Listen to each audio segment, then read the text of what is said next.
એશિયાના સૌથી જૂના અખબાર મુંબઈ સમાચારના ડિજિટલ પ્લેટફોર્મ પરથી હું ચાંદની આપનું સ્વાગત કરું છું. ચાલો જોઈએ આજના મુખ્ય સમાચાર. ટોરન્ટો એરપોર્ટ પર લેન્ડિંગ વખતે વિમાન થયું ક્રેશ, 18 લોકોને ઈજા. ડોલર નબળો પડતા કિંમતી ધાતુમાં તેજી, સોનું ઝડપથી 90,000 થશે, ચાંદીમાં પણ ફરી 1 લાખ તરફની કૂચ. ભાજપે કુલ 41 બેઠકો પર મેળવ્યો વિજય. કોંગ્રેસે 3 બેઠકો પર પોતાની જીત નોંધાવી. અંતે મહાનગરમાં ભાજપનું શાસન યથાવત. પીએલઆઈ યોજનાના માધ્યમથી ભારત સ્માર્ટફોન નિકાસમાં 1.5 ટ્રિલિયન રૂપિયાના રેકોર્ડ સ્તરે પહોંચ્યો. કતારના અમીર શેખ તમીમ બિન હમદ અલ થાનીનું રાષ્ટ્રપતિ ભવનમાં પ્રાંગણમાં સ્વાગત થયું, ત્યારે રાષ્ટ્રપતિ દ્રૌપદી મુર્મુ અને પીએમ મોદી ઉપસ્થિત રહ્યા.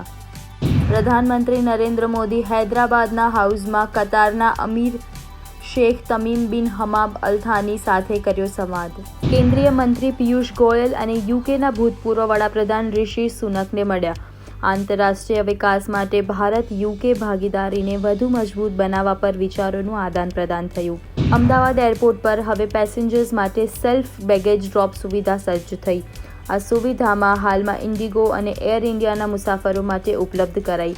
અત્યાર સુધી સેલ્ફ બેગેજ સુવિધામાં 1.7 લાખથી વધુ બેગોની પ્રક્રિયા થઈ. પીએફ ખાતા ધારકોને હવે નિશ્ચિત વ્યાજ મળશે. હવેથી વધારાનું વ્યાજ રિઝર્વ ફંડમાં જમા કરવામાં આવશે, જેનાથી બજારની વધઘટને કારણે વ્યાજ દરમાં થતા તીવ્ર ફેરફારો પણ ઘટી જશે.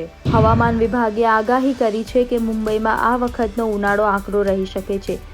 આ વર્ષે જાન્યુઆરી મહિનો અત્યાર સુધીના કોઈ પણ જાન્યુઆરી મહિના કરતાં વધુ ગરમ. રણવીર અલ્હાબાદિયાની ધરપકડ અને નવી એફઆઈઆર પર રોક. સુપ્રીમ કોર્ટે કહ્યું, મગજમાં જ ગંદકી ભરેલી છે. આ હતા આજના મુખ્ય સમાચાર. આવા જ બીજા માહિતીસભર વિડીયોઝ માટે જોડાયેલા રહો મુંબઈ સમાચારના ડિજિટલ પ્લેટફોર્મ સાથે.